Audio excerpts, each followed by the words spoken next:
இப்போ எலெக்ஷன் முடிஞ்சது, அண்ணன் விஜய் தான் சிஎம் வருவார் அப்படின்னு சொல்லி டிவிகே கட்சியினரும் அப்படிலாம் இல்ல, விஜய் தான் சிஎம் வர மாட்டார், இப்போ இருக்கிற ஆளும் கட்சி தான் மறுபடியும் ஆட்சி ஆரம்பிக்கும், மறுபடியும் ஆட்சி செய்யும் அப்படி என்று சொல்லி ஆளும் கட்சி டிஎம்கேவை சேர்ந்தவர்களும் சொல்லிக் கொண்டிருக்கிறார்கள். அதுபோக அண்ணன் சீமான் தான் சிஎம் வருவார் அப்படின்னு கூட சில பேர் நம்பிக்கொண்டிருக்கிறார்கள். சரி, மற்றவர்களுடைய நம்பிக்கையை நாம் குறை சொல்ல முடியாது. ஆனா உண்மையிலேயே இப்போ யார் சிஎம் ஆவதற்கான சான்சஸ் அதிகம் இருக்கு. இப்போ இந்த எலெக்ஷன்ல வரலாறு காணாத அளவு 85% அதிகமான ஓட்டுகள் போடப்பட்டிருக்கின்றது அப்படி என்று சொன்னாங்க. ஆனா அதுக்கு அண்ணன் விஜய் காரணம் இல்லையா? அப்ப 85% அதிகரிச்சதற்கான காரணம் என்ன?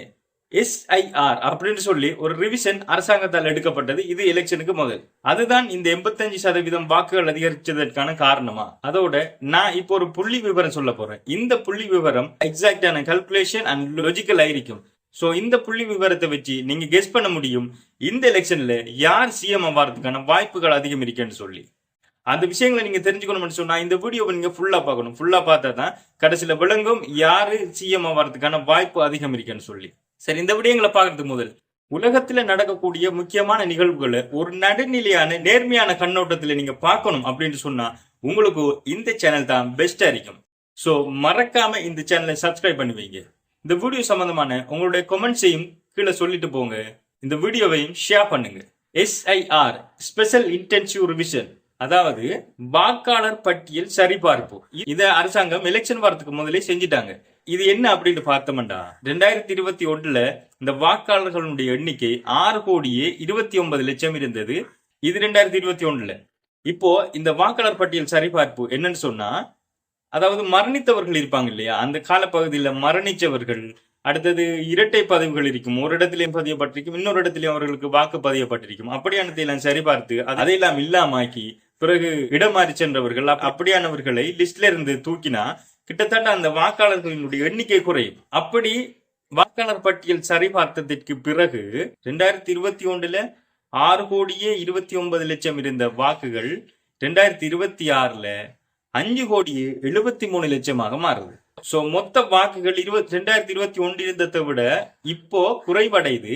சோ அந்த டைம்ல எத்தனை பேர் வாக்களிச்சாங்களோ அதே அளவான எண்ணிக்கையில மக்கள் இப்போ வாக்களிச்சா கூட பெர்சன்டேஜ் கூடையா தான் காட்டும். இதுதான் லாஜிக். இந்த வாக்குகள் அதிகரிச்சதற்கும் வாக்களிப்பு விகிதம் அதிகரிச்சதற்கும் அண்ணன் விஜய் காரணம் இல்லையா அப்படின்னு நம்ம பார்த்தோம்னு சொன்னா, 2021 அளிக்கப்பட்ட வாக்குகளின் எண்ணிக்கை எத்தனைன்னு பாத்தீங்கன்னு சொன்னா 4,58,00,000. ஆனா 2026 இந்த வருஷம் இந்த எலெக்ஷன்ல அளிக்கப்பட்ட வாக்குகள் எத்தனைன்னு பாத்தீங்கன்னு சொன்னா 4,85,00,000.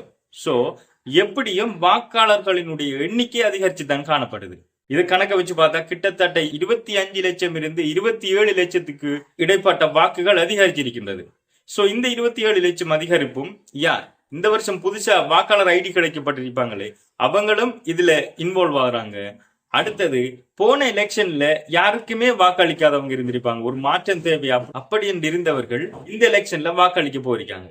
அது மட்டும் இல்ல, பெண்களுடைய வாக்குகளும் அதிகரிச்சிருக்கும். அதுக்கான காரணம் என்னன்னு பாத்தீங்கன்னு சொன்னா அரசியல் வாக்குறுதிகள். ஆளும் கட்சிகள் அவங்களுடைய வாக்குறுதிகளை இந்த எலெக்ஷன்ல அதிகமாக சொல்லி இருந்தாங்க. அதே நேரம் அண்ணன் விஜய் அவர்கள் கூட நிறைய வாக்குறுதி அளிச்சிருந்தார்கள். அதுல பெண்கள் ஊக்குவிப்பு தொகை அப்படின்னு சொல்லி நிறைய எலெக்ஷன் வாக்குறுதிகள் நடந்தது. சோ இதெல்லாம் இந்த எலெக்ஷன்ல 27 லட்சம் பேர் அதிகமாக சென்று வாக்களிப்பதற்கு காரணமாக இருந்தது. சோ இந்த 27 லட்சம் வாக்குகள் மொத்தமாக ஒரு கட்சிக்கு போய் சேரும் அப்படின்னு சொன்னா அது கூட இந்த முறை ஆட்சியை தீர்மானிக்கிறதுல மிகப்பெரிய காரணியாக மாறும். இந்த புள்ளி விவரங்களை வச்சு இந்த முறை யார் எலெக்ஷன்ல ஜெயிப்பா, யார் சிஎம் வருவா அப்படின்னு நம்ம பார்த்தோம்னு சொன்னா 2021 டிஎம்கே ஆட்சி அமைக்குது. எத்தனை வாக்குகளை பெற்றுக்கொண்டது அப்படின்னு பார்த்தா 1,74,00,000. இது 37%. இந்த வாக்குகளை மட்டும் பெற்றுக்கொண்டு டிஎம்கே ஆட்சி அமைக்கல, அவர்களுடைய கூட்டணிகளையும் சேர்த்து வாக்குகளின் விகிதம் அதிகரிக்குது. சோ கூட்டணிகளை சேர்த்ததற்கு பிறகு 2,09,00,000 வாக்குகளை பெற்றுக்கொள்ளுது கூட்டணிகளையும் சேர்த்து. சோ அதற்கு பிறகு அவர்களுடைய வாக்கு விகிதம் 45% மாறுது. இந்த வாக்கு விகிதத்தை வைத்துக் கொண்டுதான் டிஎம்கே ஆட்சி அமைத்தது. சோ இந்த எலெக்ஷன்ல மிகப்பெரிய கேம் சேஞ்சர் தான் அண்ணன் விஜய் அவர்கள். இப்போ டிவிகே கட்சி உள்ள வந்ததுக்கு பிறகு நிறைய இடங்கள்ல வாக்குகள் பிரிவதற்கான வாய்ப்புகள் இருக்குது. அதுல ஒரே ஒரு தொகுதியான பெரம்பூர் தொகுதி அண்ணன் விஜய் அவர்கள் போட்டியிடக்கூடிய பெரம்பூர் தொகுதியை நாம் எடுத்துக்கிட்டோம் என்று பார்த்தா 234 தொகுதியில அண்ணன் விஜய் அவர்கள் பெரம்பூர் தொகுதியில மட்டும்தான் போட்டியிடுறாங்க. மிச்சம் 233 தொகுதிகளிலையும் டிவிகே கட்சியினர்கள் ஏனைய டிவிகே கட்சியினர்களை போட்டியிட வைக்கப்பட்டிருக்கின்றது. ஏன் பெரம்பூரை அண்ணன் விஜய் அவர்கள் தேர்ந்தெடுத்தார் என்று தெரியுமா? இது வட சென்னை பகுதி. இங்கேதான் தாழ்த்தப்பட்ட மக்கள் என்று சொல்லுவாங்களே, அதாவது சாதியில குறைவானவர்கள் அப்படி என்று சமூகத்தால ஒதுக்கப்பட்டவர்கள், அந்த மக்கள் அதிகம் வாழ்ற இடம் இந்த பெரம்பூர்.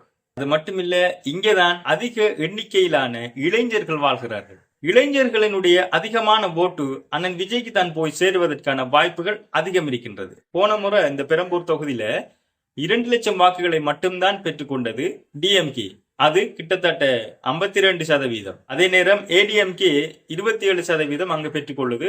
நாம் தமிழர் கட்சி கூட 10% பெற்றுக்கொண்டது. சோ ஓவராலா இந்த அனைத்து சதவீதமும் இந்த எலெக்ஷன்ல மாற்றம் அடையும். ஏன்னு சொன்னா அண்ணன் விஜய் அவர்கள் அங்க களமிறங்கி இருக்கிறார். ஆனா இந்த ஒரு தொகுதியை மட்டும் ஜெயிச்சு அண்ணன் விஜய் அவர்கள் ஆட்சியை பிடிக்க முடியாது, சிஎம் ஆக முடியாது. அங்க சிஎம் ஆகணும்னு சொன்னா ஏனைய தொகுதிகளிலையும் டிவிகே கட்சி ஜெயிக்க வேண்டும். குறைந்தபட்சம் 118 தொகுதிகளை ஜெயிச்சால் மட்டும்தான் டிவிகே கட்சி ஆட்சி அமைக்க முடியும். அப்படி இல்லை என்று சொன்னா ஏனைய கட்சிகளை கூட்டணியாக சேர்த்தால் மட்டும்தான் டிவிகே கட்சி ஆட்சி அமைக்க முடியும். ஆனா எப்படி பார்த்தாலும் இந்த முறை எலெக்ஷன்ல வரப்போற ரிசல்ட்ஸ் மிகப்பெரிய மாற்றத்தை உருவாக்க போகுது. இது மிகப்பெரிய கேம் சேஞ்ச் அப்படின்னு தான் சொல்ல முடியும். என்ன பொறுத்த வரைக்கும் இந்த எலெக்ஷன்ல யார் சிஎம் வருவாங்க அப்படின்னு உறுதியா சொல்ல முடியாது. ஆனா ஒரே ஒரு விடயத்தை உறுதியா சொல்ல முடியும். இந்த எலெக்ஷன்ல எந்த கட்சியினருக்கு இளைஞர்களுடைய சப்போர்ட்ஸ் அதிக அளவில் இருக்குதோ அவங்க நிச்சயமா சிஎம் வாரத்துக்கு வாய்ப்புகள் அதிகம் இருக்கின்றது. இது என்னுடைய கருத்து. உங்களுக்குள்ள ஒரு கருத்து இருக்கும், உங்களுக்குள்ள ஒரு கணிப்பீடு இருக்கும். தமிழ்நாட்டுக்கு யார் சிஎம் வருவார், யார் சிஎம் வந்தா நல்லம் அப்படிங்கிற உங்களுடைய கருத்துக்களை மறக்காம இந்த கமெண்ட்ஸ்ல சொல்லிட்டு போங்க. இந்த சேனலையும் சப்ஸ்கிரைப் பண்ணுவீங்க.